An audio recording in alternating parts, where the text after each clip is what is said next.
All right, so in the last video, we talked about how the function of families of orientation in particular, that is, families we're born into and that raise us, is that of socialization, reproduction, and care. This is a very critical function, and that's perhaps why in every generation there is some public outcry about the family going away, changing, the family being under attack.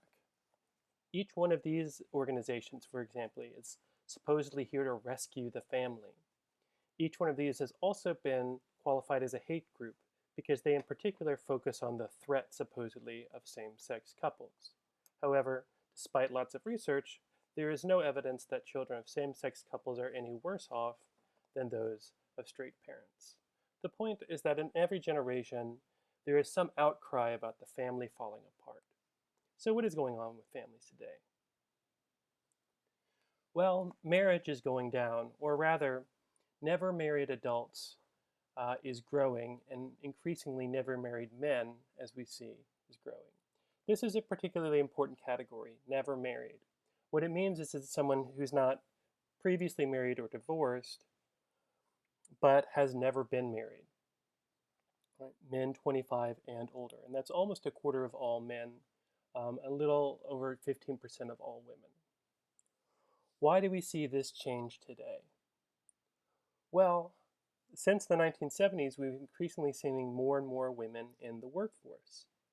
This is also why in the 1960s we see a sharp divorce rate, because even though divorce has since been declining, all of a sudden women were allowed into the workforce and didn't depend on a man anymore. But moreover, cultural values are shifting. It used to be seen as the natural and normal thing to do to go start a family. But as we can see from this Pew Research, today 50% of people interviewed say it's just as well if people have other priorities than having a marriage and children. Another interesting trend we see is that people are cohabitating. This means they are living together without being married. We see this trend is largest in millennials, that 25 to 34 generation, and younger folks, and isn't as common in people over 50. If they're living together, they are much more likely to be married. So why would people cohabitate but not get married? It's a puzzle.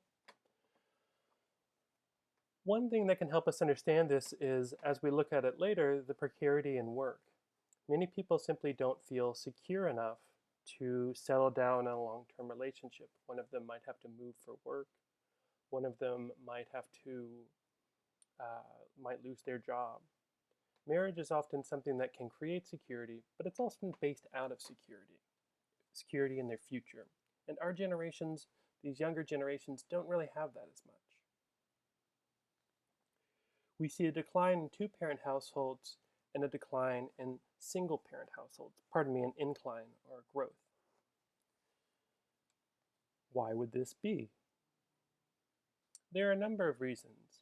We do see that this trend is particularly pronounced in African American households, but this is a trend more generally in society, and again, there's a lot of reasons for this. Those of you who've watched the 13th, we know that part of the reason is that many African American men aren't in the household because they are in the prison system.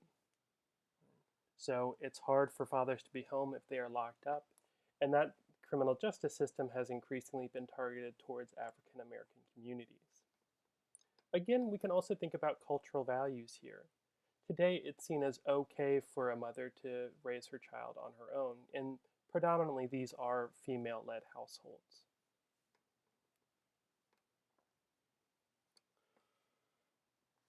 Another key rise is women in the workforce, particularly mothers.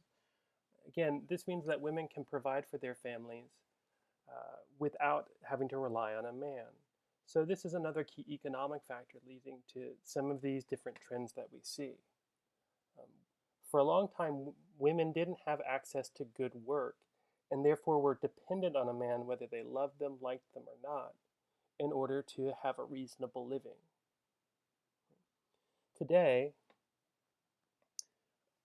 There are many mothers who are the sole or primary providers and mothers who out-earn their spouses. As we can imagine, given some of those gender norms that we've talked about, this can create tension. I've seen plenty of households that have that tension where the woman is the high-powered ad exec and the other guy is like a yoga instructor. You know, there's a little tension there. I wonder how they're doing now that they're stuck in their house all the time. I don't know.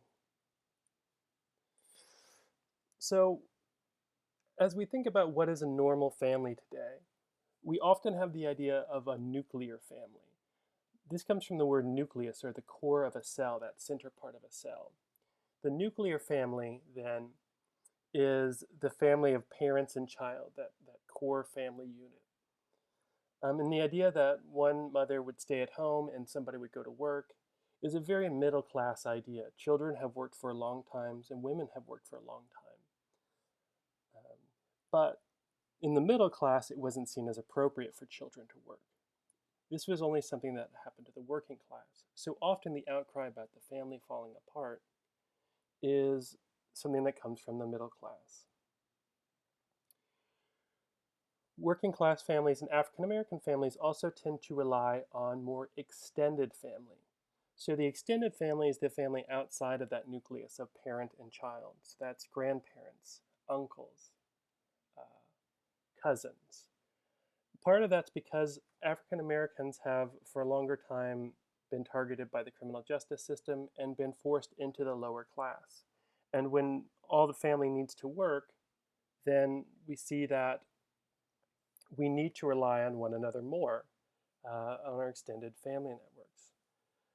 This can be very beneficial to those poorer families, but can also have downsides. For example, we all know the stories of athletes who have made it big, but some studies have shown that when athletes from poor backgrounds do make a fair amount of money, a lot more than they're used to, particularly in African American and Latino communities, that money is often dispersed throughout the family and not saved or invested.